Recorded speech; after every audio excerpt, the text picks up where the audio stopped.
Norik Cizeran has become a living nightmare. While on a quest to find magical treasure, the Soldier of Fortune discovers an artifact beyond his wildest dreams. The ancient armor of Bartek, the legendary warlord of blood.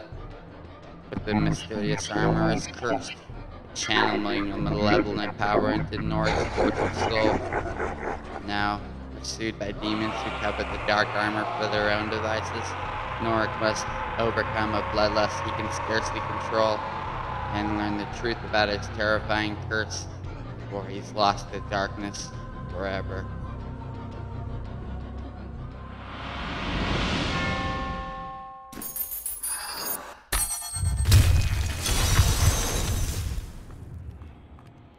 Rumbling storm clouds turned the day as nearly as dark as night had been, but Norik hardly noticed.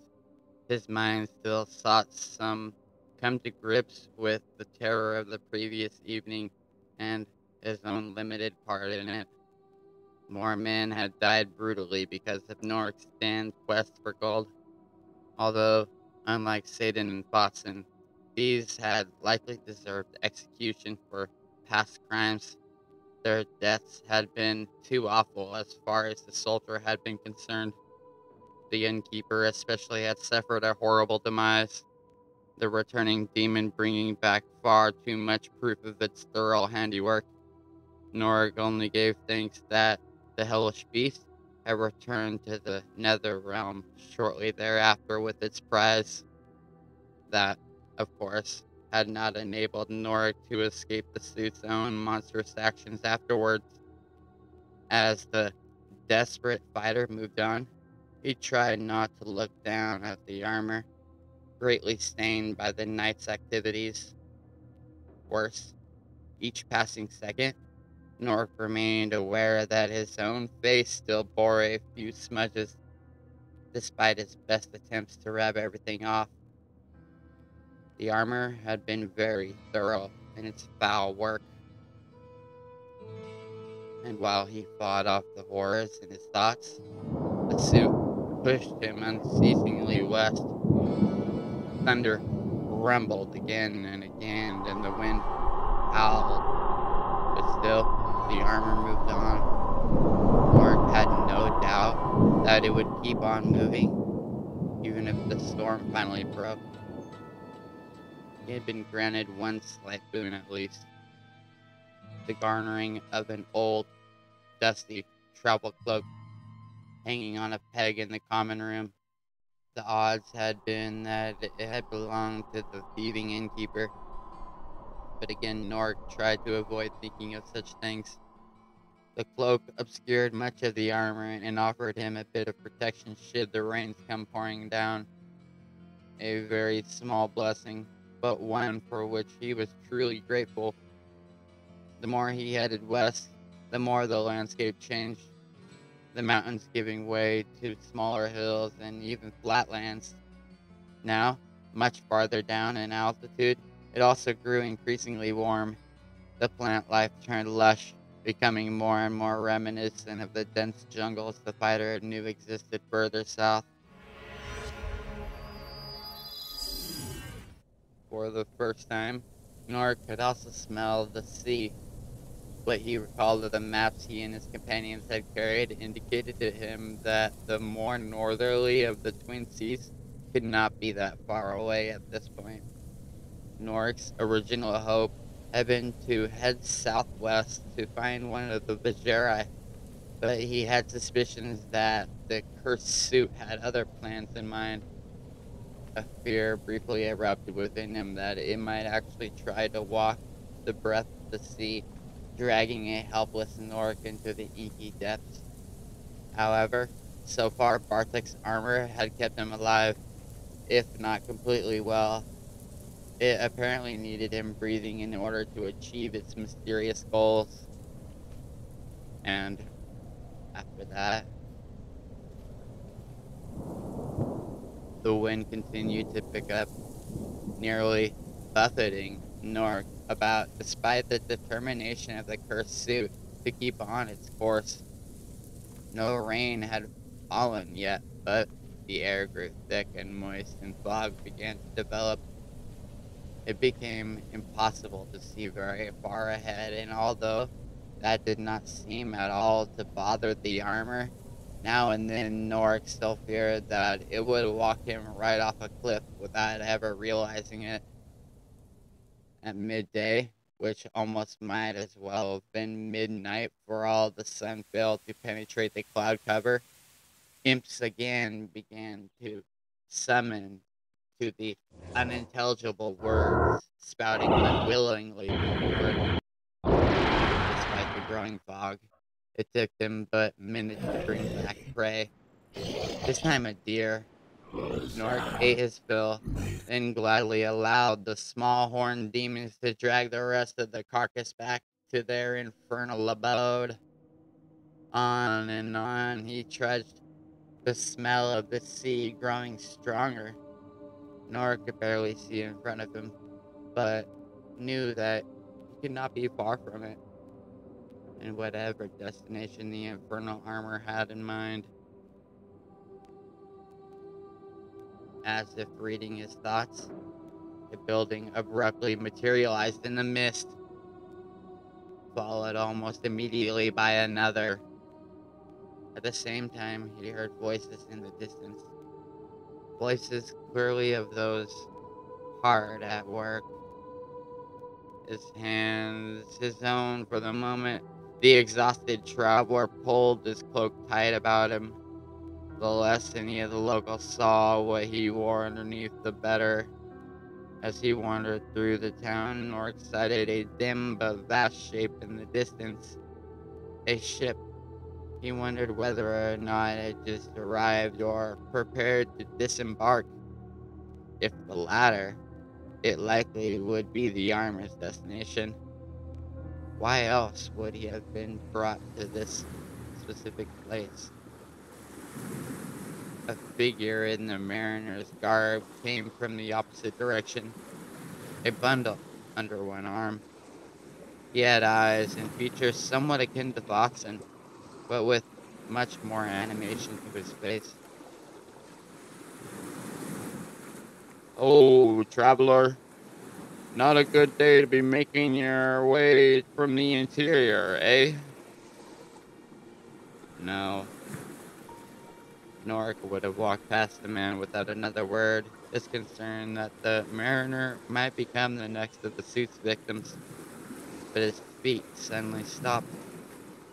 This, in turn, caused the other to also halt. Still grinning, the seaman asked, "Where do you hail from?" "Look to be a Westerner to me, though it's a little hard to tell under all that stubble." "West." "Yes," the soldier returned. "I've been on a pilgrimage." "In the mountains?" "Not much up there, but a few goats." Norik tried to move his legs, but they would not budge. The armor expected something of him, but would not indicate what. He thought fast and furiously. He had arrived in a harbor town toward which the armor had purposely headed. Norik had already assumed that it needed transport to some location, possibly even in the ship in the distance. The ship.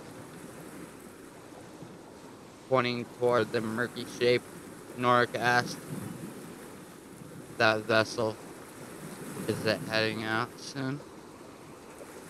The mariner whisked his head back to look. "The Nepalis? She's just come in. Be another 2, maybe 5 days even. Only ship leaving soon's the Hawksfire, just down that way."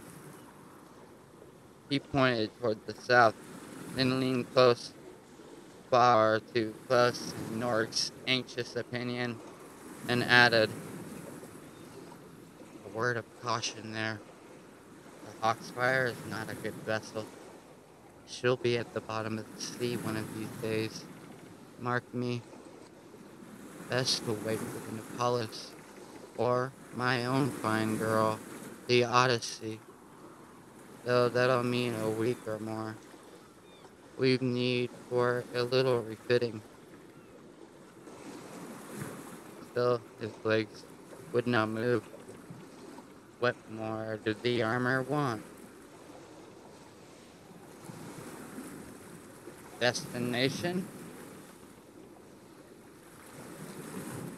Can you tell me where each sails to? My own.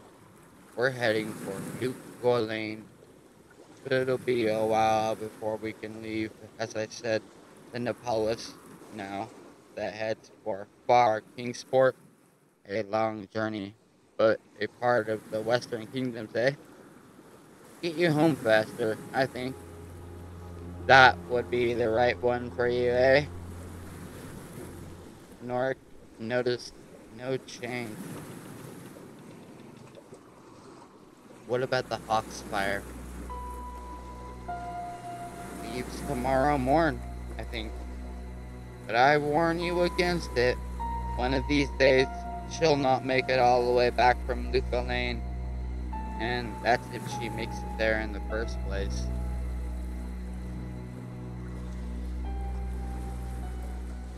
The soldier's legs suddenly started moving again. The suit had finally found out what it wanted to know.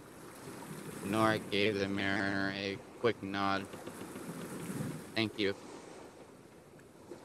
Heed my warning well, the seaman called. Best to wait. Bartek's armor marched north through the small town, heading to the southern part of the harbor. Mariners and locals glanced at him as he walked by. His western looks not as common here, but none made any comment. For all its tiny size, the port apparently handled a steady business. Nork supposed that it would have looked more impressive if in the sun, but doubted that he would have ever had the opportunity to see it so. A sense of unease touched the veteran as he entered the southernmost part of the port. In contrast to what Nork had seen so far, the area here it looked to be in some disrepair, and those few figures he noticed nearby struck Nork as almost as unsavory as the unfortunate fools who had tried to rob him.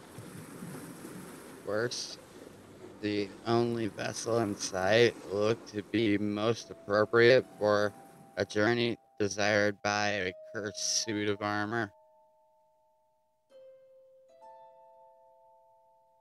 If some dark spirit had dredged up a long lost ship from the black depths of the sea, then failed afterward in a half hearted attempt to make it pass for something still from the land of the living, it would have looked a little more baleful than the Hawk's fire. The three masts stood like tall, skeletal sentinels, half wrapped in shroud like sails. The figurehead at the bow, once probably a curvaceous mermaid, had been worn down by the elements until it now resembled more an aquatic banshee in mid shriek. As for the hull itself, something had long ago stained the wood nearly to pitch, and scars raked the sides, making North wonder if at some point in its colored past the vessel had either served in war or, more likely, had been used more than once as a freebooter. He saw no crew, only a single gaunt figure in a worn coat standing near the bow. Despite the uncertainty of taking a voyage on such a ghastly ship, Norik had no choice but to do as the armor forced him.